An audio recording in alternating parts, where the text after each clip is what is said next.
ভাৰতীয় ক্ৰিকেটৰ এতিয়া জয় জয় মই যোৱা 9 মাৰ্চ তাৰিখে নিউজিলেণ্ডক পৰাস্ত কৰি কেপ্টেইন ৰোহিত শৰ্মাৰ নেতৃত্বত ICC চেম্পিয়নছ ট্ৰফিৰ চূড়ান্ত মেচখন জয় কৰে আৰু বিভিন্ন ঐতিহাসিক অভিলেখ ৰচনা কৰে আৰু তাৰ 7 দিন পাছতে যোৱাকালি অৰ্থাৎ 16 মাৰ্চ তাৰিখে ক্ৰিকেটৰ ভগৱান শচীন তেণ্ডুলকাৰৰ নেতৃত্বত জয়লাভ কৰে ইণ্টাৰনেশ্যনেল মাষ্টাৰ লীগৰ খিতাপ। যোৱাকালি অনুষ্ঠিত মাষ্টাৰ লীগৰ ফাইনেল মেচত ৱেষ্ট ইণ্ডিজ দলক পৰাস্ত কৰে ৱেষ্ট ইণ্ডিজ মাষ্টাৰক পৰাস্ত কৰে আৰু এই খিতাপ দখল কৰে ভাৰতীয় ক্ৰিকেট দলটিয়ে। প্ৰিয় দৰ্শক, ICC চেম্পিয়নছ ট্ৰফিৰ সমান্তৰালকৈ চলি আছে WPL উমেন প্ৰিমিয়াৰ লীগ আৰু চলি আছে ইণ্টাৰনেশ্যনেল মাষ্টাৰ লীগ 2025।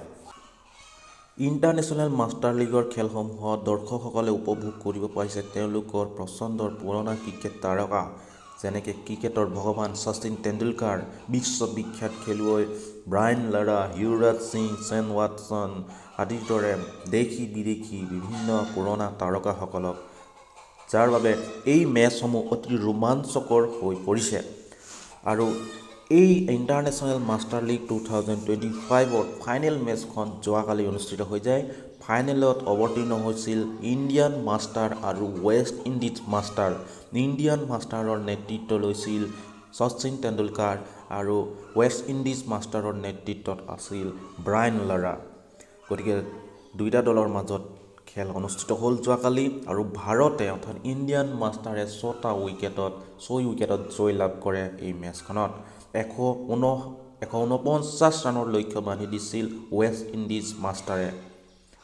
তাৰ পাছতে ভাৰতে বেটিং কৰিবলৈ আহে আৰু আম্বাতি ৰায়ুডুৰ 74 ৰানৰ সহায়ত অতি সহজতে এই লক্ষ্য অতিক্ৰম কৰে আৰু 2.5 অভাৰ বাকী থাকোঁতেই জয় লাভ কৰে ভাৰতীয় দলটিয়ে। গোটেই টুৰ্ণামেণ্টত ৱেষ্ট ইণ্ডিজৰ চাইমনে 294 ৰান কৰে, যিটো সৰ্বাধিক ৰান, আৰু ভাৰতৰ ক্ষেত্ৰত যদি ক'বলৈ যাওঁ তেতিয়া 166 ৰান কৰে, যিটো আছিলে যুৱৰাজ সিঙে 166 ৰান কৰে। ৰবি ৰামবলে যিটো ৱেষ্ট ইণ্ডিজৰ, তেওঁ সৰ্বাধিক 9টা উইকেট দখল কৰে আৰু ভাৰতৰ পৱন নেগীয়ে 8টা উইকেট দখল কৰে। গতিকে এয়া আছিল মেচৰ চামাৰি। খেলসমূহ বৰ ভাল লাগিছে, ৰোমাঞ্চকৰ হৈছে, মেচসমূহ সমাপ্ত হৈছে যিহেতু ফাইনেল অনুষ্ঠিত হৈ গ'ল। আপোনালোকে যদি চাব বিচাৰে তেতিয়াহ'লে আপোনালোকে হাইলাইট এপছ বা ইউটিউবত চাব পাৰে। বৰ সুন্দৰ খেল। ধন্যবাদ।